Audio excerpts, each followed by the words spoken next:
사상 초유의 폭염으로 유럽의 냉방 시스템이 완전히 붕괴되는 동안 서울은 여느 때와 다름없이 정상적으로 운영되었습니다. 노인과 아이들까지 시원하고 안전하게 보호된 이 도시, MIT와 WHO가 동시에 주목하기 시작했습니다. 지금부터 서울이 생존을 설계한 도시로 불리게 된 이유를 전해드립니다.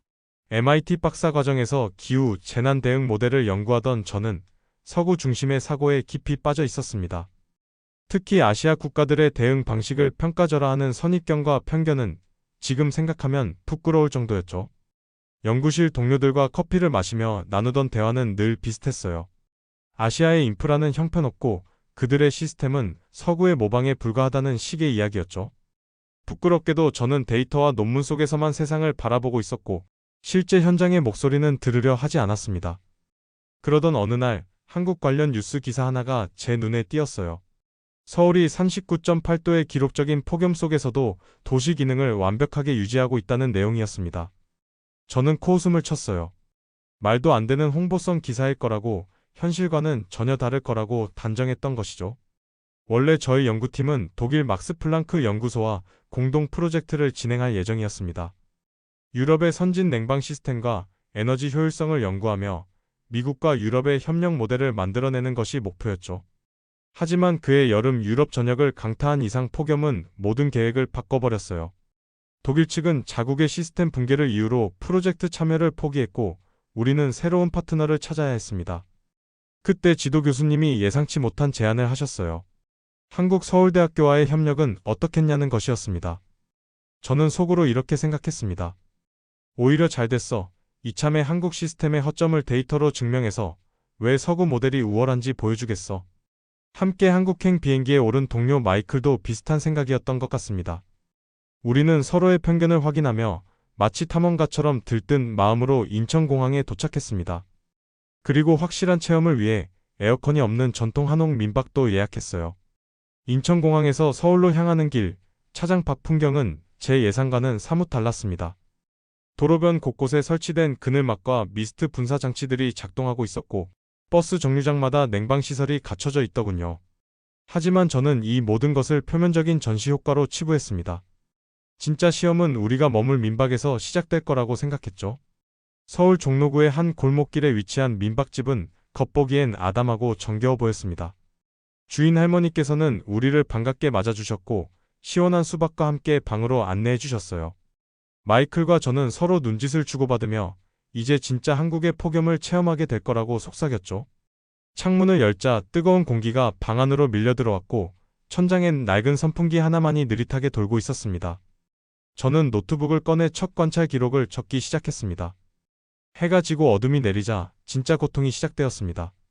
40도에 육박하는 온도를 기록한 낮 동안 축적된 열기가 건물 전체에서 뿜어져 나왔고 방 안은 마치 거대한 찜통 같았어요. 땀이 비 오듯 흘러내렸고 숨을 쉴 때마다 뜨거운 공기가 가슴을 태우는 듯 했습니다. 침대 시트는 땀에 젖어 축축했고 열린 창문으로는 모기떼가 끊임없이 들어왔습니다. 마이클은 처음엔 농담을 던지며 상황을 즐기려 했지만 시간이 지날수록 그의 얼굴도 창백해져 갔죠. 새벽 1시가 되자 우리는 더 이상 누워있을 수도 없었습니다. 물을 마셔도 갈증이 해소되지 않았고 피부는 따가울 정도로 건조해졌습니다. 저는 현기증을 느끼기 시작했고 이대로는 정말 위험할 수도 있겠다는 생각이 들었어요. 이 시간을 더 버티다가 결국 자존심을 버리고 휴대폰을 꺼냈습니다. 서울대 측 담당자인 수진 씨에게 도움을 요청하는 메시지를 보낸 거예요. 수진 씨의 답장은 놀라울 정도로 빨리 왔습니다. 새벽 2시가 넘은 시간인데도 즉각적인 대응을 해주었어요. 그녀는 우리 민박 근처에 24시간 운영되는 커뮤니티 쿨링 센터가 있다며 곧바로 위치를 보내주었습니다. 마이클은 도움을 요청하는 것을 말렸지만 그 역시 더는 견딜 수 없는 상태였어요. 우리는 비틀거리며 민박을 나섰고 불과 200m 떨어진 곳에서 환하게 불이 켜진 건물을 발견했습니다. 입구에 들어서는 순간 시원한 냉기가 온몸을 감싸 안았고 저는 그 자리에서 무릎이 풀릴 뻔했습니다. 내부는 마치 고급 라운지처럼 꾸며져 있었는데 편안한 소파와 침대, 무료 생수와 이온 음료, 심지어 샤워 시설까지 갖추고 있었습니다. 벽면의 대형 스크린에는 실시간 기온 정보와 건강관리 팁이 표시되고 있었고 직원들은 우리를 친절하게 맞아주었습니다. 저는 차가운 물을 마시며 이곳이 정말 공공시설이 맞는지 물어보았어요. 놀랍게도 안내 직원은 서울시 전역에 이런 센터가 3,000개 이상이나 운영되고 있다고 설명해 주었습니다. 다음날 아침 쿨링센터에서 잠시 쉬었던 우리는 민박으로 돌아왔지만 마이클의 상태가 심상치 않았습니다. 그는 심한 어지럼증을 호소하며 구토 증세까지 보였어요. 다시 한번 한수진 씨의 도움으로 택시를 불러 가장 가까운 병원으로 향했죠.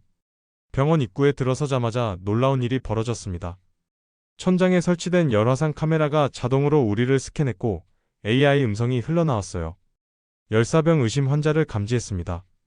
응급 트랙으로 안내하겠습니다. 우리는 일반 접수 창구를 거치지 않고 곧바로 응급진료실로 이동했어요. 의료진은 이미 우리를 기다리고 있었습니다. 의사는 신속하게 마이크를 진찰했고 각종 검사를 지시했습니다. 놀랍게도 체열부터 심전도, 혈압 측정까지 모든 과정이 불과 8분 만에 완료되었어요. 진단 결과는 열탈진 초기 단계였고 즉시 수액 치료가 시작되었습니다. 간호사는 침착하게 증상을 설명하며 태블릿을 통해 치료 과정을 상세하게 보여주었습니다.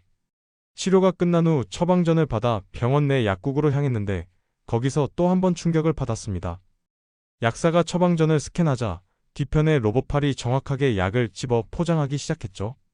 불과 2분 만에 모든 조제가 완료되었고 약 봉투에는 영어로 된 복약 안내문이 함께 들어 있었습니다. 더 놀라운 것은 QR코드를 스캔하면 복약 시간과 주의사항까지 알려주는 앱이 연동된다는 점이었어요. 마이클의 치료비와 약값을 모두 합쳐도 6만 원 정도였는데 이는 미국에서라면 상상도 할 수 없는 금액이었죠. 저는 수납 직원에게 다시 한번 확인했지만 그녀는 미소를 지으며 맞다고 답했습니다. 병원을 나서며 마이클과 저는 믿기지 않아 어리둥절했어요. MIT에서 의료 시스템 효율성에 대해 그토록 많은 연구를 했지만 이런 수준의 통합 시스템은 본 적이 없었으니까요. 특히 응급 상황에서의 신속한 대응과 첨단 기술의 활용, 그리고 접근 가능한 비용이라는 3박자가 완벽하게 맞아떨어지는 모습은 충격 그 자체였습니다. 저는 노트북 연구 파일에 빼곡히 관찰 내용을 기록해 두었습니다. 그날 저녁 민박으로 돌아온 마이클은 자신의 SNS에 글을 올렸습니다. 한국의 냉방 시스템은 과장된 쇼에 불과하며 병원 시스템도 외국인을 위한 특별 대우일 뿐이라는 내용이었어요. 저는 그의 글을 보고 격한 분노를 느꼈습니다. 우리가 직접 경험한 것을 어떻게 그렇게 왜곡할 수 있는지 이해가 되지 않았죠. 저는 즉시 반박 글을 작성하기 시작했고 우리가 겪은 일들을 상세히 기록했습니다. 쿨링센터의 접근성, 병원의 효율적인 시스템, 그리고 합리적인 비용까지 모든 데이터를 첨부했죠. 두 개의 상반된 글은 MIT 한인 학생회를 시작으로 빠르게 퍼져나갔고 곧 격렬한 논쟁으로 번졌습니다. 일부는 제 의견에 동의했지만 많은 이들은 마이클의 편을 들었습니다. 특히 서구 중심적 사고에 익숙한 동료들은 한국의 시스템이 그렇게 뛰어날 리 없다고 주장했어요. 논란이 커지자 MIT 본교에서 연락이 왔습니다. 지도 교수님은 제게 논문 주제를 바꾸라고 압박했고 한국 같은 나라를 연구하는 것은 시간 낭비라고 말씀하셨습니다. 압박은 점점 심해졌고 제가 속한 연구팀 내에서도 불편한 기류가 흐르기 시작했습니다. 동료들은 제가 한국에 너무 호의적이라며 객관성을 잃었다고 비판했죠. 심지어 일부는 제 연구가 미국의 국익에 해가 될 수도 있다는 말도 안 되는 주장까지 했습니다. 저는 깊은 고민에 빠졌습니다. 제가 본 것이 진실인데 왜 이것을 인정하는 것이 이토록 어려운 일이 되어야 하는지 이해할 수 없었어요. 학계에서의 제 미래를 생각하면 물러서는 것이 현명했지만 연구자로서의 양심은 그것을 허락하지 않았습니다. 매일 밤 잠들기 전 서울에서의 경험이 머릿속에서 맴돌았습니다. 그 효율적인 시스템들, 시민들을 위한 세심한 배려, 그리고 기술과 인간미가 조화를 이룬 모습들이 계속 떠올랐어요. 저는 결국 결심했습니다. 진실을 외면하고 편견에 안주하는 것보다는 비록 힘들더라도 제가 목격한 사실을 알리는 것이 연구자의 의무라고 생각했어요. 다만 그 과정이 얼마나 험난할지는 충분히 예상하고 있었죠. 며칠 후 뜻밖의 연락을 받았습니다. 병원에서 경과를 지켜보던 마이클이 저를 만나고 싶다는 것이었어요. 저는 복잡한 심정으로 병원을 찾았고 병실 문을 열자 창백하지만 안정을 찾은 그의 모습이 보였습니다. 그는 침대에서 몸을 일으키며 제게 말했습니다. 조슈아, 정말 미안하다. 내가 잘 못 생각했어. 저는 순간 말문이 막혔습니다. 늘 자신만만하고 서구 우월주의에 빠져있던 그가 이런 고백을 하리라고는 상상도 못했으니까요. 그는 눈가에 눈물을 글썽이며 이야기를 이어갔습니다. 이곳에서 치료받는 동안 많은 것을 느꼈어. 한국의 시스템은 단순한 기술이 아니라 사람을 위한 과학이었어. 의료진들이 보여준 전문성과 따뜻함, 그리고 환자를 최우선으로 생각하는 모습은 정말 감동적이었어. 저는 그의 손을 꼭 잡았어요. 그때 간호사가 들어와 태블릿을 건네주었습니다. 마이클의 치료 과정이 모두 디지털로 기록되어 있었고 QR코드를 통해 언제든 접속할 수 있다는 설명이었죠. 체온 변화, 투약 기록, 혈액 검사 결과까지 모든 데이터가 시간대별로 정리되어 있었습니다. 더 놀라운 것은 이 모든 정보가 영어로도 제공되며 필요시 원격 상담까지 가능하다는 점이었어요. 마이클은 태블릿을 보며 감탄했습니다. 이것이 바로 선진국의 의료 시스템이라고, 미국도 이런 통합 관리 시스템을 배워야 한다고 말했죠. 저는 그의 변화에 안도감을 느꼈지만 동시에 우리가 가진 편견이 얼마나 뿌리 깊은 것인지도 다시 한번 실감했습니다. 병실 창밖으로는 서울의 스카이라인이 보였고 도시 곳곳에서 폭염에 대응하는 다양한 시설들이 작동하고 있었습니다. 저는 마이클에게 제안했습니다. 완전히 회복되면 함께 서울의 폭염 대응 시스템을 제대로 연구해보자고 말이죠. 그는 흔쾌히 동의했고 우리는 새로운 관점으로 연구를 시작하기로 약속했습니다. 일주일 후 완전히 회복한 마이클과 함께 서울시 폭염 대응 통합관제센터를 방문했습니다. 수진 씨가 우리를 안내했는데 건물에 들어서자마자 거대한 스크린 월이 우리를 맞이했어요.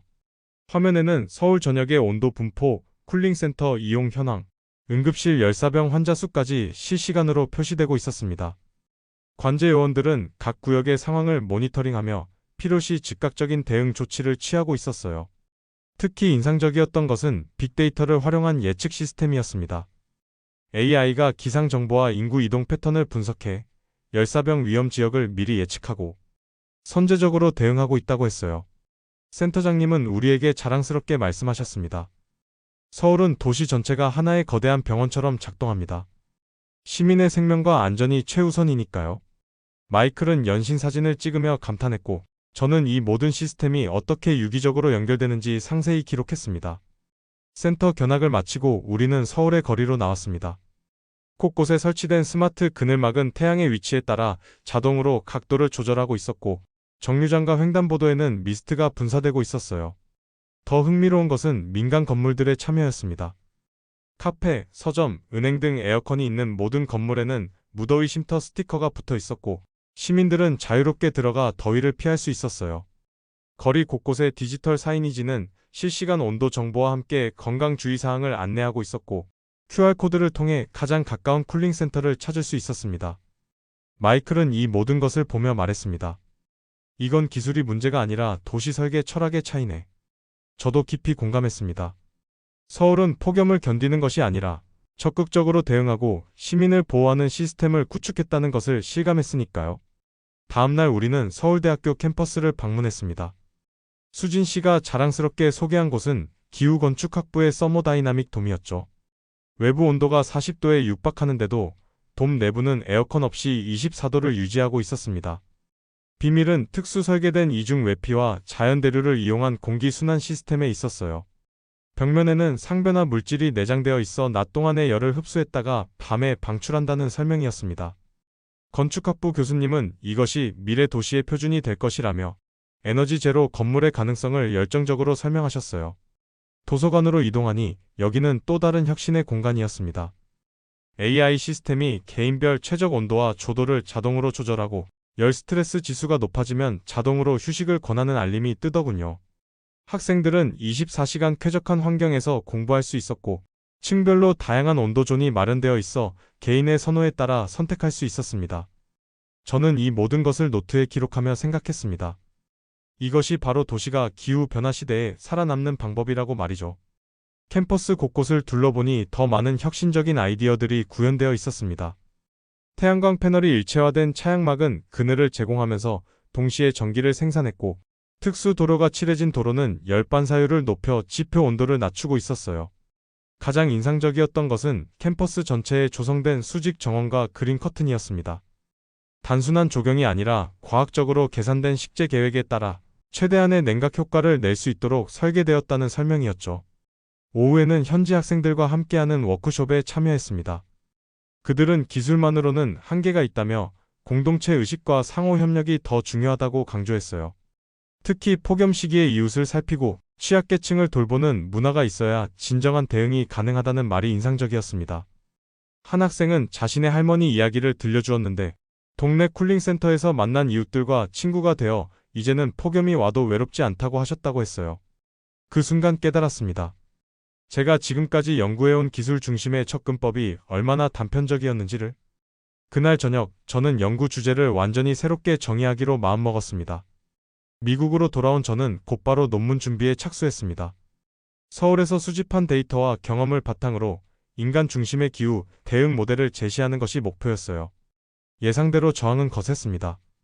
논문 프로포저를 하는 날, 저는 MIT 회의실에 모인 교수진 앞에 섰습니다. 발표 제목을 보자마자 그들의 표정이 굳어지는 것이 보였죠. 서울은 생존을 설계한다. 라는 제목을 보고 한 교수님은 대놓고 비웃으셨습니다. 저는 차분하게 프레젠테이션을 시작했고 서울의 통합 관제 시스템부터 시민 참여형 대응까지 하나하나 설명해 나갔습니다. 처음엔 회의적이던 분위기가 점차 바뀌기 시작했죠. 특히 39.8도의 폭염 속에서도 단 한 건의 대규모 정전이나 시스템 마비가 없었다는 데이터를 제시하자 몇몇 교수님들이 흥미를 보이기 시작했습니다. 그때 한 교수님이 반론을 제기했습니다. 그것은 예외적인 사례일 뿐이며 한국의 특수한 상황에서만 가능한 일이라고 말이죠. 저는 그 순간 결단을 내렸습니다. 준비해온 자료를 모두 제쳐두고 진심을 담아 말하기 시작했죠. 교수님, 예외가 된 것은 한국이 아니라 우리입니다. 우리가 기후 변화에 제대로 대응하지 못하고 있는 동안 한국은 시민의 생존을 최우선으로 하는 시스템을 구축했습니다.